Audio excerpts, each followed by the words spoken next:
ہے اس کے ساتھ دل کے اندر محبت آتی ہے کہ یہ مظلوم ہے. تو پہلے پریکٹیکلی ایسا ہوتا تھا تو بچے مظلوم سے محبت کرتے تھے, ہمدردی کرتے تھے اور ظالم کو ناپسند کرتے تھے. اب یہ کارٹون بن گئے. اچھا, کارٹونوں میں بچے کے جذبات کا کوئی تعلق نہیں ہوتا. اب ایک کارٹون دوسرے کو قتل کر رہا ہے, مار رہا ہے, گولی مار رہا ہے, تیر مار رہا ہے, تلوار مار رہا ہے, بچے کو اس پر کوئی اثر ہی نہیں. تو جب کارٹون دیکھ کر بچہ بے حس ہو کر بیٹھا رہتا ہے تو پریکٹیکل لائف میں بھی ایسا ہوتا ہے. ایک انسان دوسرے کو چھری مار دیتا ہے, اس کو احساس ہی نہیں ہوتا, وہ بے حس انسان بن جاتا ہے. تو دنیا میں ہمدردی کے ختم ہونے کی بنیادی وجہ بچوں کے کارٹون ہے. اس لیے زیادہ کارٹون بچوں کو نہیں دیکھنے دینا چاہیے, اور ساتھ ساتھ ان کو سمجھانا چاہیے کہ بیٹا یہ کارٹون جو کر رہے ہیں یہ پریکٹیکل لائف کے خلاف ہے. ہمیں دل میں احساس ہونا چاہیے.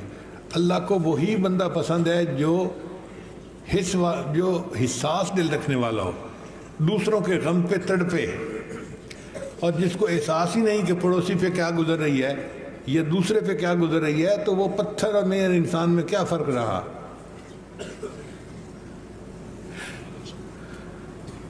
ہم کالج میں پڑھتے تھے تو ایک انگریزی کے مضمون تھا کہ کتنی سائنسی ترقی ہوگی اور آنے والے دور میں کیسے کیسے روبوٹ بنیں گے. یہ بی ایس سی میں انگلش کے مضمون میں اس کا مضمون چونکہ میرے اس عنوان سے تھوڑا متعلق ہے تو میں آپ حضرات کی خدمت میں وہ بھی سنا دیتا ہوں کہ سائنسدان نے لکھا تھا کہ آنے والے دور میں بڑی جدید جو ہے وہ ترقی ہو جائے گی اور انسان جو ہے وہ روبوٹ بنائے گا, اور روبوٹ جو ہوگا وہ انسان سے زیادہ بہتر کام کرنے والا ہوگا, کیونکہ انسان تو دن میں دیکھتا ہے, رات کے اندھیرے میں نہیں دیکھتا. لیکن جو روبوٹ بنائے گا اس میں نائٹ ویژن آلات بھی ہوں گے, اور وہ نائٹ ویژن آلات میں رات کو بھی دیکھ سکے گا, دن میں بھی دیکھے گا. پھر انسان تو ایک خاص ڈیسیبل کے درمیان سنتا ہے آواز کو, اس سے اوپر بھی نہیں سنتا, نیچے بھی نہیں سنتا.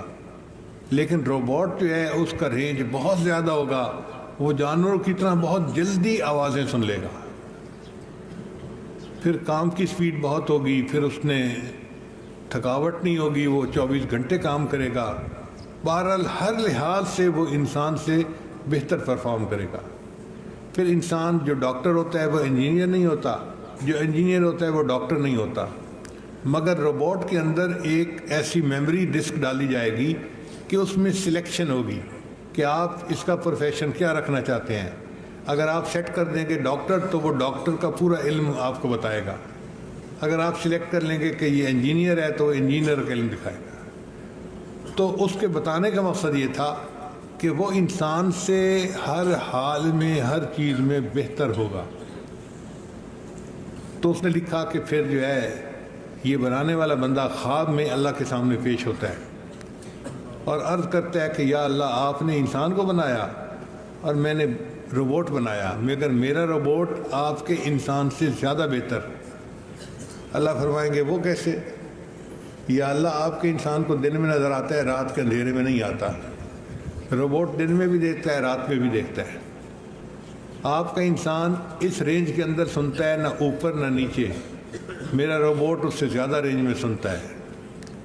پھر آپ کے انسان کو 5 زبانیں آتی ہیں اور میرے اس روبوٹ کو دنیا کی 100 سے زیادہ جو ہے وہ زبانیں مکمل آتی ہیں. پھر آپ کا انسان یا انجینئر ہے یا ڈاکٹر ہے یا عالم ہے. میرا یہ روبوٹ ایسا ہے کہ جو سلیکٹ کر لیں یہ وہی بن جاتا ہے. تو وہ اللہ کے سامنے کہے گا کہ میرا روبوٹ آپ کے بنے ہوئے انسان سے ہر اعتبار سے اچھا ہے. اللہ فرمائیں گے اچھا پھر مجھے دکھاؤ یہ کرتے کیا ہیں. تو وہ بندہ 2-3 روبوٹ مشینیں لائے گا اور ان کے بٹن آن کر دے گا اور وہ ہاتھ ہلانا شروع کر دیں گے, چلنا شروع کر دیں گے. جب یہ 2-3 مشینیں چل رہی ہوں گی نا تو اچانک ان میں سے ایک مشین کی شافٹ جو ہے وہ ٹوٹ جائے گی اور ٹھک کر کے وہ کھڑا ہو جائے گا. باقی چلتے رہیں گے, ان کو پرواہ نہیں ہوگی. اللہ پوچھیں گے تو نے دیکھا؟ یا اللہ ایک کے اندر فالٹ آ گیا, وہ بند ہو گئی ہے, لیکن باقی روبوٹ تو چل رہے ہیں نا. اللہ فرمائیں گے اچھا اب ذرا میرے بندے کو بھی دیکھ. تو اللہ اپنی قدرت سے 3 بندوں کو اس کے سامنے کھڑا کریں گے اور ان 3 میں سے ایک کے پیٹ میں درد پیدا کر دیں گے.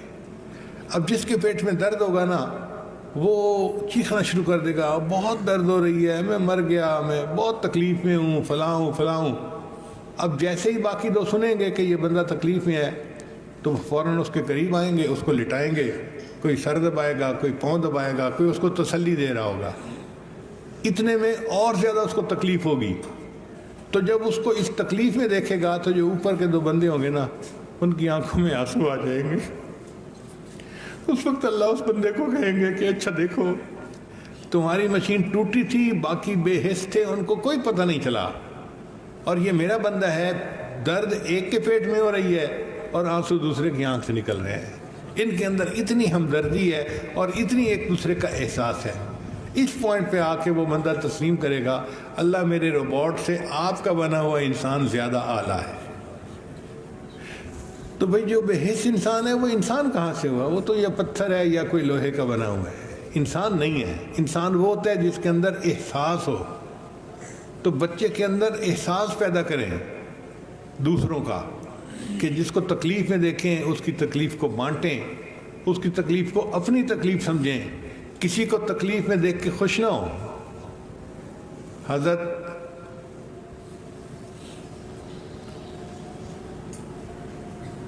خواجہ غلام فرماتے ہیں کہ دشمن مرے خوشی نہ کریے تے سجنا بھی مر جانا. بھئی ہم کسی کی تکلیف پہ کیا خوشیاں منائیں, کیا ہم نے نہیں مرنا؟ تو احساس کا ہونا بچے کے اندر یہ بڑا ضروری ہے. ورنہ تو آج گھروں میں یہ حال ہے کہ بہن بخار میں ہوتی ہے, بھائی اس کا حال نہیں پوچھتا, بھائی بخار کی حالت میں ہوتا ہے, بہن حال نہیں پوچھتی. ایک ماں باپ کے بچے ہیں, ایک گھر میں رہتے ہیں, آپس میں دلوں میں اتنے فاصلے آ چکے ہیں. تو ہم بچے کی تربیت کریں, اس کے اندر یہ احساس پیدا کریں, ایسی آپس میں محبت ہو کہ ہمارا گھر جو ہے نا وہ جنت کا نمونہ بن جائے. جنت تو نہیں بن سکتی چونکہ جنت تو بہت ہی اعلیٰ جگہ ہے, مگر کم از کم دلوں میں سکون ہو تو جنت کا نمونہ ضرور گھر بن سکتا ہے. اور ہم نے دیکھا ہے کہ دیندار لوگوں کے گھروں میں ایسے جنت ہی کا نمونہ ہوتا ہے. پھر ایک بات اور کہ ماں بچے کو کلیئر بتائے کہ بیٹا سچ بولنا ہے اور جھوٹ سے پرہیز کرنا ہے, اور اس پہ کوئی کمپرومائز نہیں. بچے کو بتائیں کہ تیری ہر غلطی معاف ہو سکتی ہے, لیکن اگر تم نے جھوٹ بولا تو یہ معاف نہیں ہوگی, پھر سزا ہوگی. تاکہ بچے کو کلیئر پتہ چل جائے کہ جھوٹ بولنا بہت بڑا گناہ ہوتا ہے. نبی اسلام نے ارشاد فرمایا مومن سب کچھ ہو سکتا ہے, مومن جھوٹا نہیں ہو سکتا. ہم بچے کے دل میں سچ کی اہمیت کو بٹھائیں گے تو پھر بچہ سچ بولنے کی عادت کو اپنائے گا.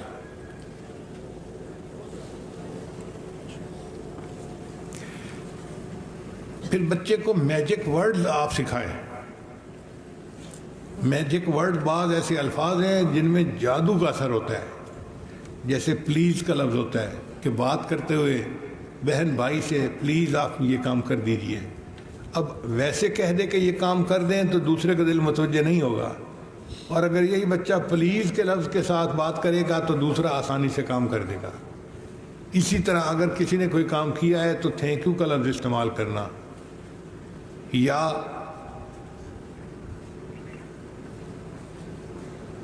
سوری کا لفظ استعمال کرنا. ہم نے دیکھا ہے کہ ہمارے بچوں کو سوری کہنے کی عادت ہی نہیں ہوتی. غلطی بھی کرتے ہیں تو سوری نہیں کرتے, کیونکہ ماں باپ نے عادت ہی نہیں ڈالی ہوتی. ان کے ساتھ جتنا مرضی بھلا کر لو, تھینک یو کا لفظ ان کی زبان سے نکلتا ہی نہیں ہے, ماں باپ نے سکھایا نہیں ہوتا. آپ انگریز ماحول میں جائیں, کوئی بات کریں ٹھک سے آگے سے بچہ تھینک یو کہے گا, thank you thank you thank you. ماں نے سکھایا ہوا ہے. اور ہمارے ہاں بڑا بھائی چھوٹے کے لیے جتنا مرضی قربانی کر لے, باپ بن کے اس کو پالے, چھوٹی سی کہیں غلطی ہوگی نا تو چھوٹا بھائی اعتراض تو فوراً کر دے گا, بڑے بھائی کو تھینک یو نہیں کہے گا. آپ نے ہمارے یہاں کسی بچے کو دیکھا جو ماں باپ کو تھینک یو کہہ رہا ہو؟